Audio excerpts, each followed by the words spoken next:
okay?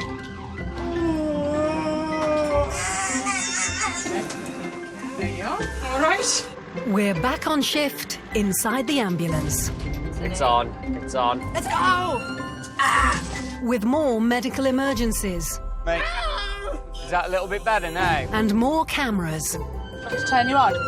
Yes, turn me on, girl, turn me on. We're taking you back to the heart of the action. It's a sharp scratch of cable. There are some new faces. This could potentially be quite hazardous. And some old friends. Seriously? Oh, that's disgusting. Body-mounted cameras record every moment Nice and slow. to show you what goes on behind closed doors. Caroline, can you hear me, sweet? Crikey, that is a chunk. You'll be on the front line with the ambulance crews from West Midlands Ambulance Service. I reckon you could do this job, you know. Woohoo! Take a big deep breath and hold it for me.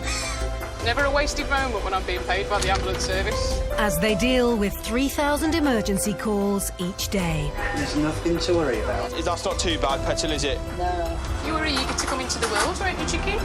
Step inside the ambulance. I love this job.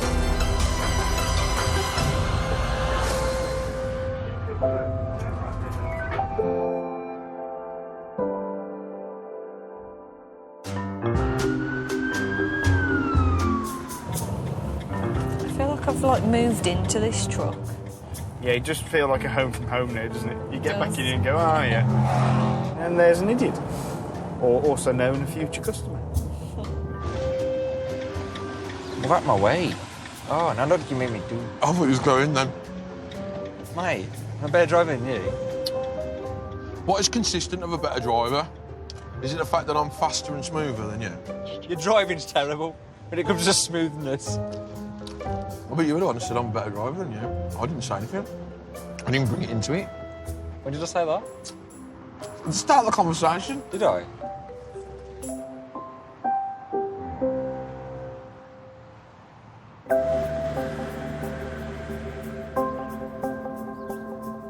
It's 5:20 in the afternoon, and Gaz Clark and Liam Dale are coming towards the end of their 12-hour shift. Like, that's what I most enjoy about the job, is probably hearing all the different people's stories. Like, you know, when you go to people from the older generation, and they've just got so many great stories to tell you. Such variety. Yeah, like meeting the people that have been like prisoner of war camps and things like that, and it's like, that's a completely different world to me. Like, I think the diversity of the jobs as well. The amount of different jobs you're never bored, are you? My least favourite bit of the job is this bit right now, where I'm trying to get out of this junction and no one's letting me out. But there's no more time for chit-chat. A call has just come in. Another job? It's to a young man who's taken an overdose. Oh, it's got to be Cat 1, this. We're the only unit responding. No worries, give you a heads up when you get there. Cheers, mate. We're going to male, 16 plus, private address, unconscious, noisy breathing. Showing 2 minutes away. There we are.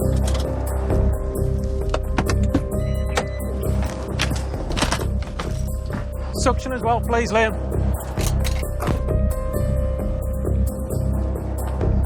When they arrive, they're met by the patient's girlfriend, 18-year-old Katie. Right, what's been going on? Her boyfriend has drunk a harmful liquid. Right, do you want to come out the way, bud? So I can get in. And he's done it on purpose, yeah? 22-year-old Chris is on the floor, not moving. Right. Come on, open your eyes. You can open your eyes for me. You are conscious. OK, so what have you took? No, he can talk to me. Come on, talk to me. Chris drank the harmful fluid after a row with his girlfriend. Talk to me. Hey, talk to us, Dave. Come on. Right. OK, so that means you can be talking to me. You've got normal breathing. You're flicking your eyes underneath. You're not going to gain anything by not talking to us. So start responding and talking to me. Chris, mate. Not being funny, just talk. Stop messing around. Talk to us. Let us know what's going on. Sat's 96%. 96. Absolutely. Pulse of 111, because he's obviously panicking a bit now. Yeah. Are you going to sit up soon and take your coat off? Otherwise, I'm going to have to cut it, mate. Yeah, come on. Sit up for us. I take it he normally walks around? Pardon? He normally walks around, normally? Yeah. Sit up. But not only has Chris swallowed dangerous fluids, he's self-harmed too. He's also slit his wrist. Right. On his right wrist by the looks of it all. Is it on this? Which side? It's very awkward when you've got a patient that does require our assistance. He has took some kind of an intentional overdose, so we need to treat him. You need to talk to us, Chris. Grab a look at your wrist. When they're not cooperating at all and they're making it awkward for us, then it's hard to actually help that person. So whether it's gaining their trust by doing a nice softly, or sometimes it needs to be that firm hand, tell them to stop messing around, sit up and help us. Otherwise, we're in a very awkward position. Well, you need to come to hospital with us. No, I don't. Chris, please. You do? I don't, man. Right, either you cooperative with us, or we get the police here, mate. You've took a liquid to intentionally harm yourself. So? That is not classed as normal behaviour, so if necessary, we'll actually get the police to enforce your removal from here to hospital. Because we've got a duty of care, so you either come cooperatively or under the Mental Capacity Act, okay, which we'd rather not do. Let me just get this off your arm, okay? Although Chris is now cooperating, Gaz discovers he's not the only patient. After their row, girlfriend Katie took some tablets, which led to Chris drinking the harmful fluid. You've took some tablets as well. I don't know how many I took. At the end of the day, you've took an intentional overdose of tablets. Yeah. So we need, although you're absolutely fine now, we gonna need make to me get you throw up there. It's going to make you feel crap. Yeah. Yeah, it really is. So we need to get you checked out. At the same time, we need to get him checked out. I'm We'd more rather do it about all. him. Yeah, I know, but both can come together. Yeah. But we'd rather get everything sorted out now, nice and relaxed, nice and amicably, do our checks, get you off to hospital, get it sorted out. Yeah, there you go. Now, with 2 overdose patients on his hands, Gaz wants to get Katie and Chris to hospital to be fully checked, to make sure there's no long-term damage. Not any one of those seats on the left, man. What started as a lover's tiff has spiralled out of control. I'll jump in the front, mate. Yeah, I'll give you a shout in a minute when we're ready to go. Partner to take it? Yes. Right. If you don't mind me asking, what was the argument over?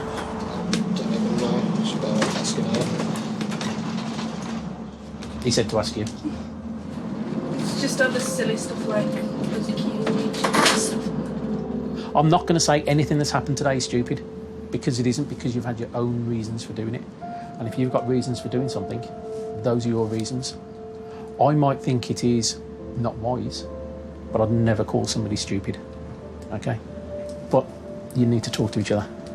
So, taking the tablets didn't sort it anything, has it? Has it escalated the situation? Yeah. And it's made it worse, hasn't it?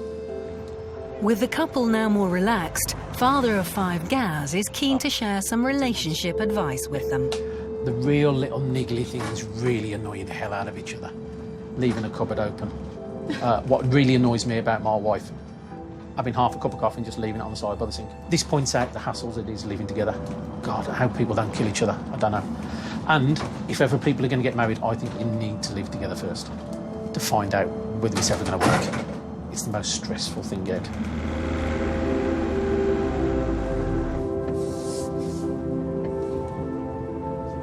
Yeah, life's not going to be easy, but come on in. Let's get you out. Let's get you in. That'll be the next argument, by the way, the mess you made in the bathroom now. Right, come on.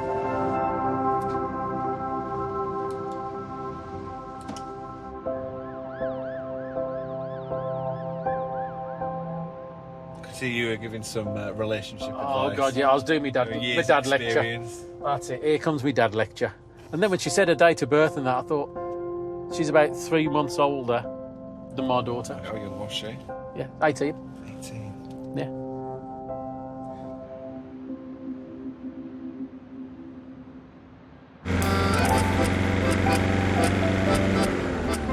Every time I go and say to her, I'm having that Uncle Bulgarian. Give me that Uncle Bulgarian. And she almost agreed. What is this? Uncle Bulgaria, her womble. Mate, what's that? What's the wombles? Oh, is that like the hedgehoggy type things? Like the Are you serious? You never heard of the wombles of Wimbledon? I think so. But they've got like the long snouts. Yeah, so is that the clangers? No, that's the wombles. Long sort with a little buttonny nose. Oh, okay. I used to love the wombles when I was a kid.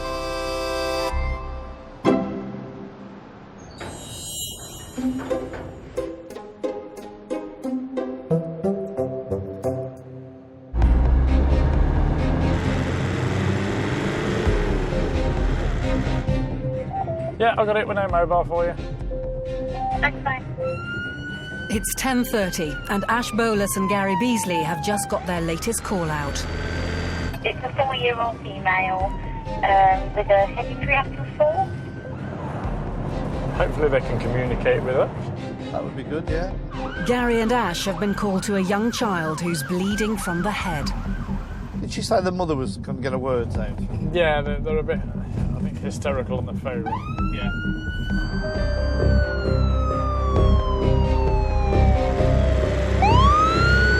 So it's this one here. Lovely. Okay. There we go.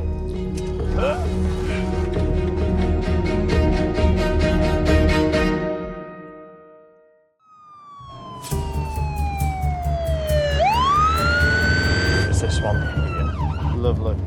Paramedic Gary Beasley and technician Ash Bolus have been called to a young child bleeding from the head. The crew's body-worn cameras capture everything. You okay? Anxiously waiting for them are parents Sarah and Danny. Hello. So, who's this then? Ellie. And what's happened to Ellie? She's come run out of the kitchen and into the door frame. Okay. 4-year-old Ellie seems dazed. She could be Ellie. concussed from the fall. So, Dad's just rang because you've had a bit of a fall. Okay? Are you okay? It's okay? Ellie's parents think she's unusually quiet. Is she normally fit and well? Yeah, she's always running about. Always running about, normally fit and well. So she was running from out of the kitchen Stood on the laminate. on the laminate onto the corner of The door frame. the door frame. Right, okay. Oh dear me. How do you feel? It's a bit sore. A bit sore. Okay. Ellie's very withdrawn. Gary has 5 children himself, so knows he needs to win her trust before trying to assess her injuries. Have you got a doggy in there? Yeah. What's his name? Snoop. Snoop. What sort of dog is he? Do you know what sort of... You don't know? Building rapport with the child is to show that we're there to help them and trying to cotton on to something that they're interested in, whether that be a toy, to try and create that bond. Do you mind if we can put a little plastic probe on your finger? Is that okay? Just to see what your oxygen levels are. Is that okay? So I'll show you how it works. Look, it's like a little... It's like a crocodile. Like a crocodile clip. Yeah? So I'll just put it on there. Does she lose any consciousness or anything like that through it? She's just fallen asleep, just like. Just falling asleep, she didn't not like knock herself out or anything? No. Okay. Falling asleep after a head injury can be a sign of concussion. How are you feeling now? Is it okay? 37. Gary wants to check Ellie's reactions. So look at my nose. Can you see a spot on my nose? You can. You can. You can see a spot on my nose. Right? Is the spot moving on my nose? Is it moving? No, of course it's not. Okay. Can I just have a look at this little cut up? That's lovely. Could just be pulled together. Okay. Does that a bit sore? Is it? Yeah. Is it a bit sore? So there's a couple of options we have really, where really we could just pop some glue on, right, and a little Steri-Strip, which is like a plaster, like where they glue the head. It'll come together quite nice. Just a slight smear across there. It stings a little bit. Do you know what I mean? And it's just like a plaster. Does that sound good? Yeah. Okay. Ellie's going to have to go to hospital to get her cut treated. Okay, all right. We'll be back in a bit. Oh, there's that. I'm going to sit here. Is that okay? Yeah. Okay. Gary keeps Ellie chatting to check for any signs of concussion. Who cooks the dinner? Daddy. Daddy cooks the dinner? My mum's pregnant. Yes. What's your favourite dinner? Pizza. So what's your favourite on the pizza? Pepperoni. Pepperoni. Yeah. Is she pepperoni mad? And what's your favourite drink? Lemonade. Lemonade. Right, okay. And does Daddy like lemonade? Yeah. He likes lemonade, or does he drink beer? Drinks. Yeah, sometimes. Okay. And he drinks some lemonade. And he drinks some lemonade. Yeah. Does he water it down a little bit? Yeah. Yeah. So there you go. So the kids always tell the truth? Yeah? They always tell the truth. Reached your destination.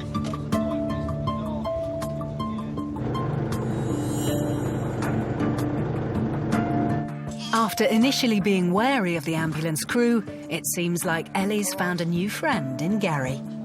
Come on, man. It's very cold, isn't it?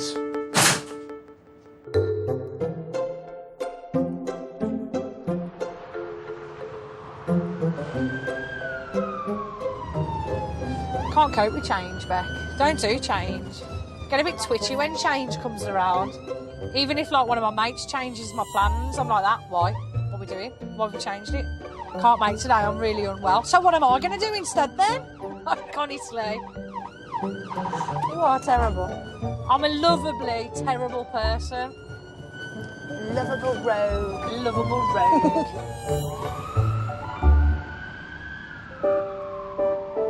It's 9:20 p.m. and Stuart Punter and Adam Naylor are coming towards the end of their shift when they get a call out. We're going to the telephone kiosk near Shoe Zone on Dudley High Street. 999 mode activated. Before becoming a student paramedic 6 months ago, Adam worked in the control centre as an emergency call taker and is used to getting calls from telephone boxes. Usually children that have run off.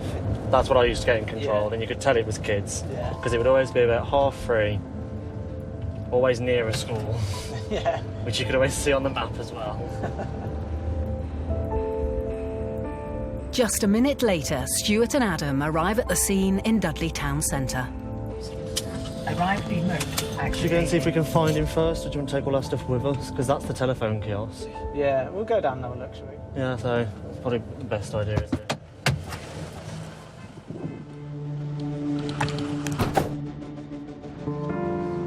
They begin their search. All right, there's a gent there standing in the market. Yeah. Is he with someone? No, he's on his own, isn't he? Didn't even get a name, did they? Nope. I think there's another telephone kiosk down there as well. We'll have a look in that one. I don't think it is our man. Hello, mate. Have you called for an ambulance at all? Have you called for an ambulance? No? Okay, Right, okay. He doesn't look like he needs us anyway. No, he doesn't. Doesn't look like he's got raging stomach pain, does he? Even though this is starting to look like a wasted trip, Adam and Stuart need to be absolutely sure. Have a look at Well, we'll have a look at all of them, I don't mind. Got to be thorough, haven't we? Having searched the length of the high street with no luck, frustration is starting to set in. I can't understand what joy you would get on the 999 ambulance from the telephone box just to see it just to waste time. We'll have a look around this side. I can't think of any more telephone kiosks. Well, it was near Shoe Zone, wasn't it? So. With nothing more to be done, they head back to the ambulance. Well, there we go. Another life saved. All in a day's work.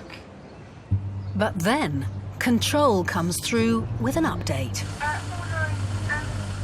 The caller may have been found. I see, many thanks.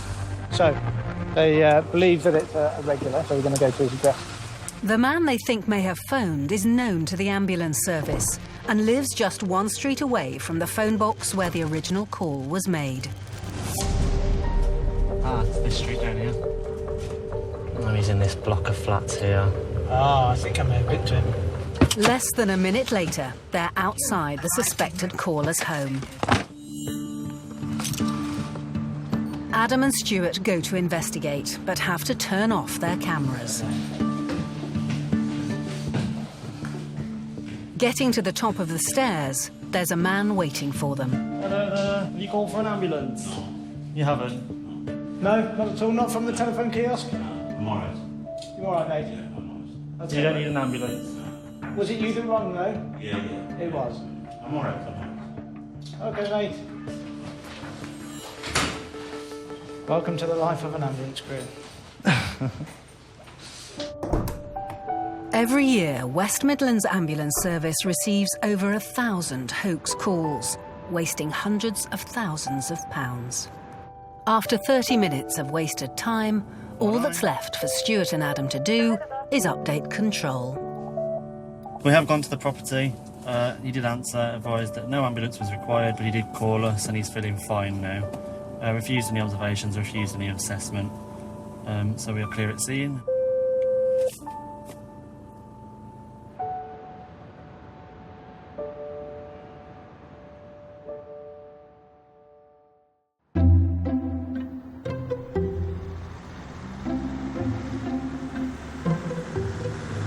Oh, we've got another job. It's 2:45 in the afternoon. Hannah Meredith and Claire McCullough have just started their 12-hour shift. It's breathing problems, heart failure. Oh, bradycardic. Lovely. Bradycardia is a slow heart rate of fewer than 60 beats per minute. The normal for an adult is between 60 and 100. Hiya. Waiting for them is 74-year-old John, who's experiencing heart pain and difficulty breathing. Dave, what's the problem, sir? I suffer with heart failure. Right. Heart failure is a serious condition which can't be cured. For John, it means he has limited mobility. He lives alone and his breathing has become so painful he can barely move. Yeah, what it is, I've got shortness of breath. Since Sunday, I can't lie flat. Do you feel like you're getting suffocated when you lie flat? Breathing goes very, very shallow. Right. He looked like a cardiac patient, as in he did look a little bit grey, didn't he? He did, yeah. Sort of sweaty and bothered. And those are kind of big telltale signs for us that something cardiac is going on. It's now becoming clear to Claire and Hannah that John's chest pain is caused by his escalating heart condition. So you called an ambulance because you were having the shortness of breath and things like that, yeah? I was feeling really light-headed, you know, I couldn't move, couldn't walk. OK. We're just going to pop some dots onto your chest if that's all right with you. Yeah, go on. John has already been to hospital for chest pain today. Since being discharged, his breathing has got even worse. Do you have any pain at all in your chest? Only when I move. Just when you move. And it goes away when you're sitting down? Yeah, but sometimes when I get the palpitations... So you get palpitations as well? Yeah, it's like somebody's got a belt round your chest. Right, pulling it dead tight. OK, doke. Claire wants to see if there have been any changes in John's heart rate since it was checked at hospital earlier. This morning I went and I had this, what's it put on? Yeah, and what's And come then back? started panicking, you know, I said, what's the matter? And she said, you got a low heart rate. And they sent you home? Yeah. Okay. I says, oh, well, it does drop to 70 sometimes. She said, 38. I said, oh, God, no. What's it at the moment? What about 50? Yeah, you're sort of hovering between 50 and 60 at the moment. Okay, if you could just keep nice and still for me, just nice and relaxed, no moving or talking for me.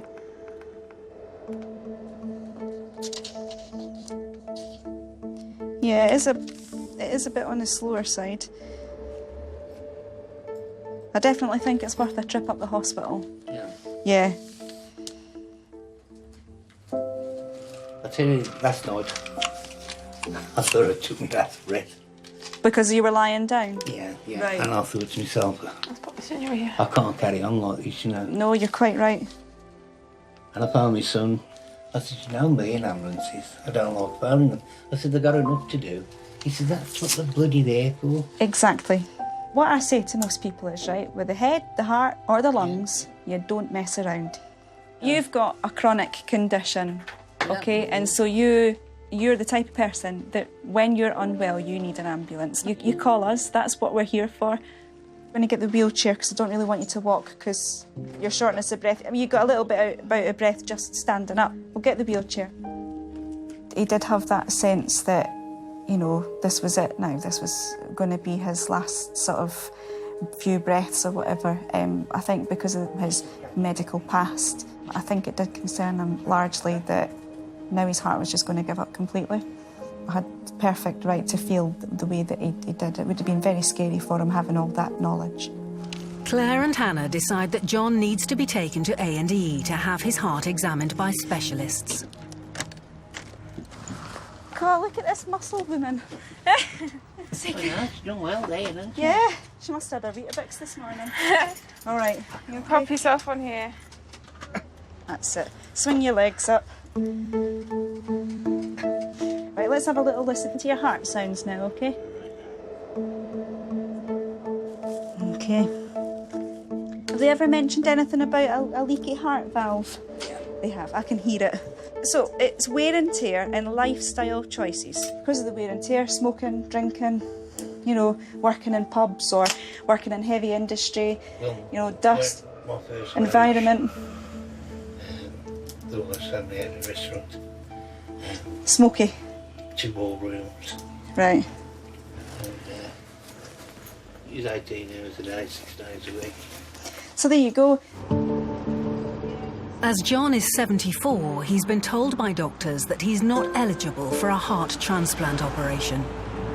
Consultants and that, they're always getting £2,000 going on Saturday to Sunday. I had a good analogy for that, right? So a surgeon took his car to a garage to have his engine fixed, right? And the mechanic turned to the surgeon and said, "Why is it you get paid all this thousands of pounds for fixing somebody's engine? I'm a mechanic, I fix the heart of your car." And the surgeon said to him, "But do you fix the engine whilst it's still running?" There's the point. These people are highly trained and your heart is simply in their hands. And I think that surgeons deserve every penny they get.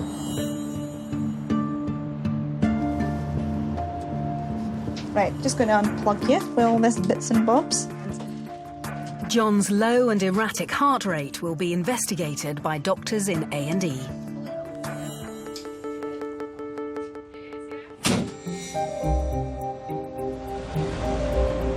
He said the only real thing that would help it is having a heart transplant, which they're not going to do because he's too old now. It's quite sad though, isn't it? It really, is, when yeah. you're kind of being told that. It sounds like he has a good family though. Yeah, I think he's granddaughter, was it? Yeah. I can't imagine him pushing a Hoover around or... Yeah, exactly.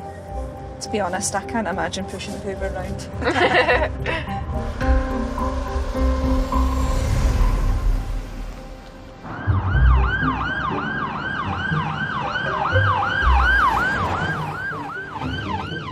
To be fair, it's going to be a lovely day. Can't handle the heat. It's made me ginger skin. Look like your back. How was your sunburn? Horrific. It's uncomfortable, let's put it that way. How did you get so sunburned? All I did, it was cut the lawn and trim the bush. I couldn't have been out there for more than half hour. I've got a petrol lawnmower, Liam. Like, do you know what I mean? It's easy. Yeah, I was only out there for 25 minutes or so. That's like my levels of like... It's got worse as I've got older. Factor 50 is where it's at.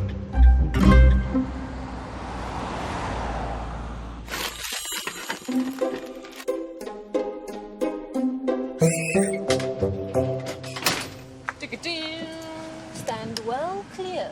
Vehicle reversing. It's 12:43 p.m. Hannah Simpkins and Michelle McNulty have just dropped off a patient at hospital when another emergency comes in. A suspected dislocation. Male in his 20s, some sort of trauma. Patient bent down and felt left kneecap go to the side. I haven't had me a good dislocation in a while. They've been called to a workshop at a college. Their patient is mechanical technician, 22-year-old Josh. Hello. All right. He's sprained, isn't he? He's sprained, isn't he? I fell over. Yeah. And my kneecap popped out and it slid all around there. And then I rolled over and it seemed to pop back in, but it was really painful. I can't move it. Oh, really? Have you tried to move it? I could Or are you just feeling too nervous to move Pick it? it up and move it up and down. It's really, really painful. Where's it painful? All around there. Okay. Then it might still be slightly dislocated. That's the arc of your kneecap, and it should be about there. It is really painful. Yeah. Ever had gas in air before? Nah. Some people I've use been, it. I've been told it's... I was waiting till my missus was a neighbour, but I'll have some now. Okay. Put this mouthpiece in your mouth, make a tight seal around it, okay? Nice slow deep breaths. It might make you feel a bit drunk, a bit lightheaded, a bit sick, Yeah. okay? Oh, sick. Yeah. If it does, stop taking it and it'll wear off, okay? Just inhale. There you go.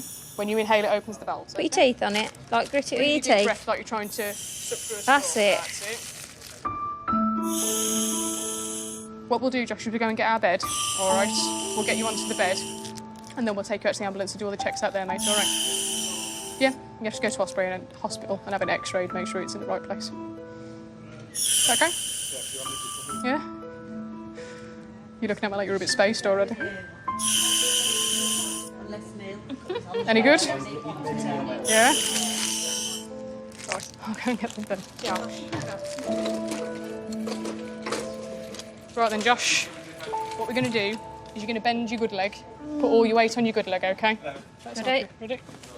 There we go. I'm going to pull the back of your trousers. That's Josh, it, sorry, mate. that's it, that's it. Done? All right?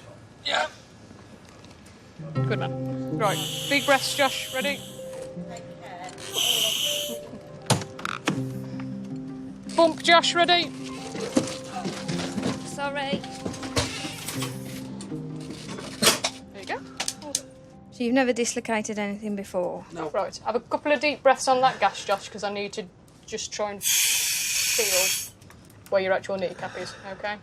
Josh texts his pregnant girlfriend to let her know what's going on while Hannah investigates. I think it's actually back in place, Josh. It's just the amount of swelling that's gone round it. It's just ballooned out, which is why it's as painful as it is at the moment. Right. When, obviously, the kneecap dislocates, it's not just the kneecap that moves, everything goes with it. So your muscles get damaged, sometimes your ligaments and your tendons can get damaged because they're always fighting to keep everything in place. So unfortunately, the first thing that happens is you not only get pain because of the injury, you also get pain because you get a rush of fluid to the area that's carrying all the right stuff to be able to fix it, but then obviously it makes your knee or your ankle or whatever 3 times the size that it would be normally. All right. How's the pain now? 13. If you could score it out of 10, what would you score it at? At the minute, probably about an 8 or a 9. Would you like something stronger? What's stronger? Paracetamol. Is that stronger than this? Mm-hmm. So what do you do here then? Do you I'm a technician. teach? I'm going to train to be a teacher, hopefully. Right, Josh, nice and still for me. Sharp scratch. Hannah wants to give Josh paracetamol through his vein as it works more quickly. So, very much. Right then, Josh, we'll get you some paracetamol set up, mate, and then we'll pop you up to the hospital. Tendai? Josh's friend Tendai accompanies him to hospital. Right, this is your seat. You've only come to get off early. Oh, basically, yeah. Why not? It takes about 10 minutes till that fully works into your system, Josh. All right, but it should give you some sort of like long-term pain relief when they're moving you and when they're messing with your leg and stuff, and they'll probably give you some more Internox and then something stronger when you get there as well. All right, but for the time being, just keep puffing away on the gas. Something stronger, I'm already off stones. But although Josh seems to be enjoying the gas and air, his knee is still hurting him. But should it be this powerful? Or It will really be, yeah. painful? Yeah, it will be. How long are we talking for? It varies, mate. Healing? It varies, to be honest. It depends how bad a dislocation it is. 2 to 4 days, I'd have thought. Because once it's back in place, you obviously have to build the strength back up in it. The longer that you're off it for. Am I going to get the pub tomorrow? You'll have to go on your crutches. Take your crutches in, play the sympathy vote, and then you won't have to get up and go to the bar. Right, take all these wires off you, Josh. Yay! I'm dreaming. I'll let you take the stickers off. Can I keep the gas and air in the waiting room if I've got to stay in there? Not in the waiting room. You can have it when we go inside. But when you go in the waiting room, we're going to leave you and go and have our dinner, and we're going to take the gas with us. Oh. Sorry.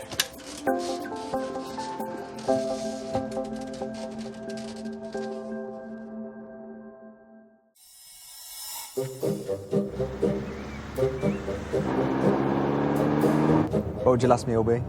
My last meal? Yeah. Anything I want. I'll be honest, my missus makes this chicken and Mediterranean vegetable pie. Seriously, you would have something you've had before. Well, if I try something new, what if it's really crap and it's my last meal and all I remember... You won't be able to remember it anyway, as I'm would you? dying is... I just Just had a crap meal. Well, what would you have then? What would I have? Yeah. Well, I'd probably have fish finger sandwich with cheese on, because apparently that tastes really good. Yeah. If you were going to die, you'd have, like, fish fingers. Apparently it's really nice, but it Fish sounds finger really sandwich? horrible. Yeah, but what if it was, like, rank and you couldn't actually eat it because it's like a last taste of something and that taste is not going to be very nice? I've got to think about this one, but it wouldn't be something I've had already. Honestly, no, I've had it, like, twice in the past and that's all you need is that pie, like, out of this world. I'll probably have that then. Being as I've never had it before, I'll try it. You'd have that as your last meal? Yeah, that's such a...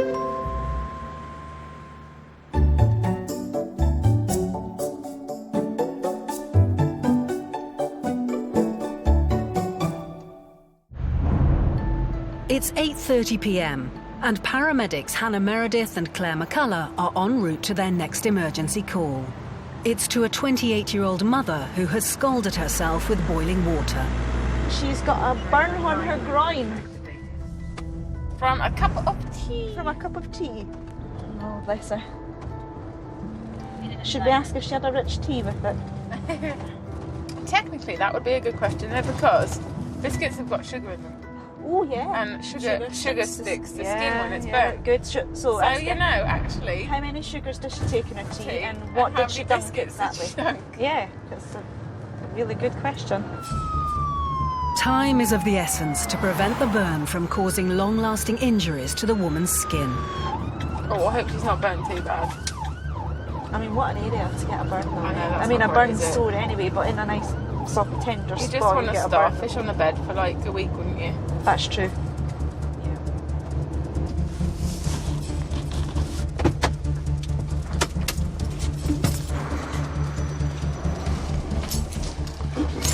Where is she?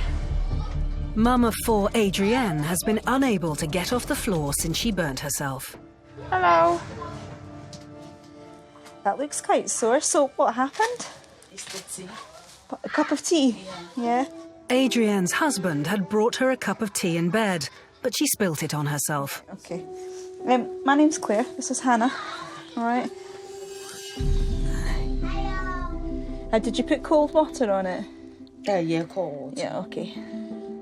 It looks like it's just on the surface, all right? Did the water go anywhere else? Has it gone down into your groin or? Just all the way. Yeah, it does look quite red and painful. Yeah, I can see.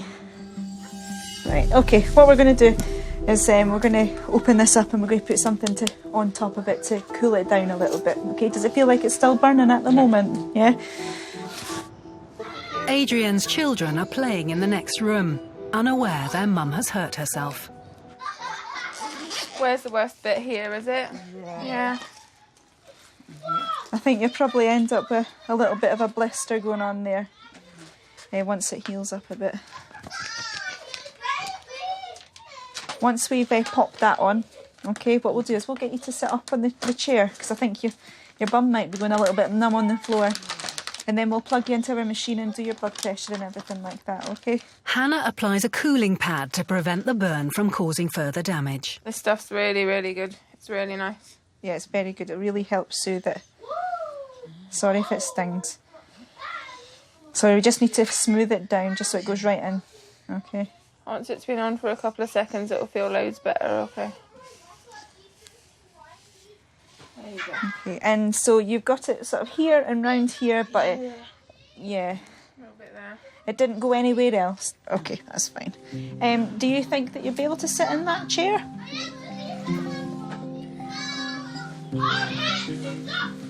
How many children have you got? 4. 4. Keep your hands full then, yeah?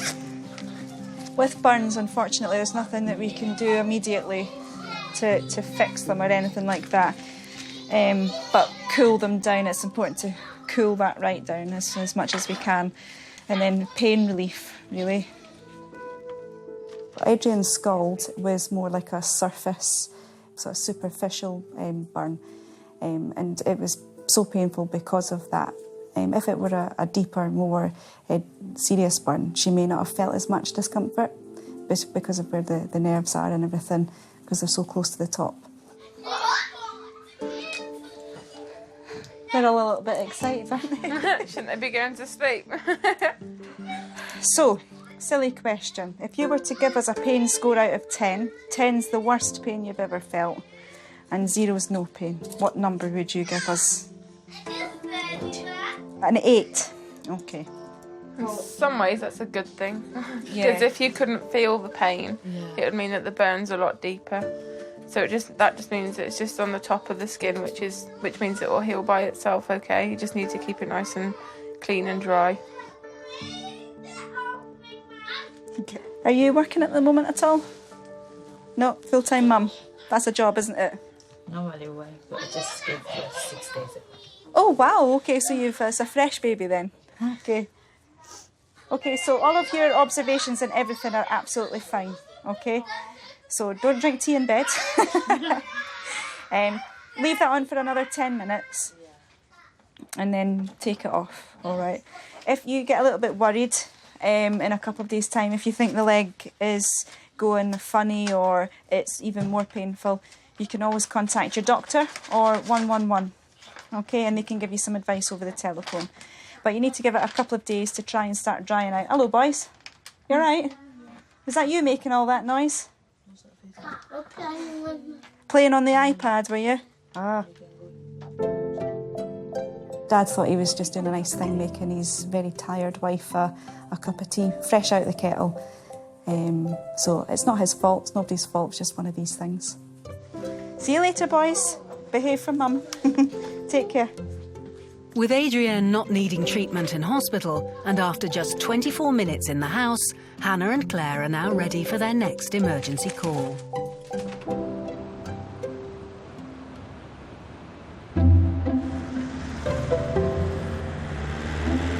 Yeah, so that did look sore. Yeah, and it is going to be painful, don't get me wrong, but if you are a little bit stuck, you've just got to stick it out, haven't you? That's going to hurt for a good few hours, that is. I mean, I know what it's like just getting a burn off the iron or the oven or something like that. My other half's probably going to laugh at that statement when I say iron, because she'll be like, what iron? I don't think I can remember you using an iron.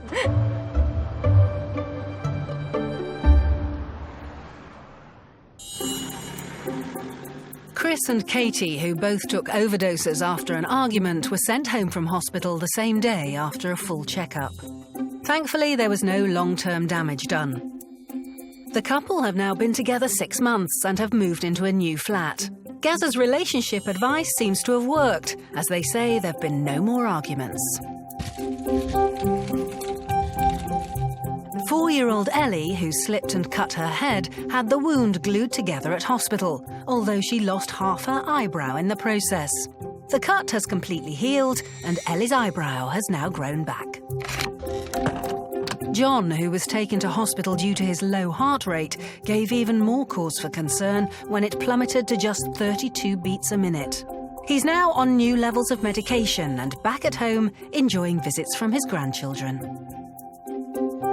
An X-ray confirmed that Josh had actually popped his dislocated knee back into place himself.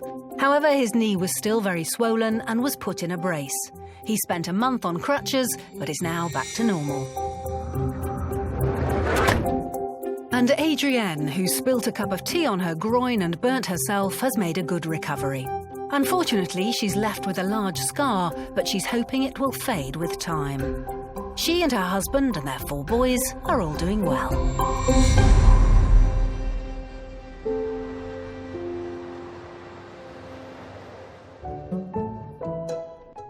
And new and exclusive Inside the Ambulance continues Monday at 9. Join us next, though, for an eye-opening report from filmmaker Dan Murdoch on KKK, The Fight for White Supremacy.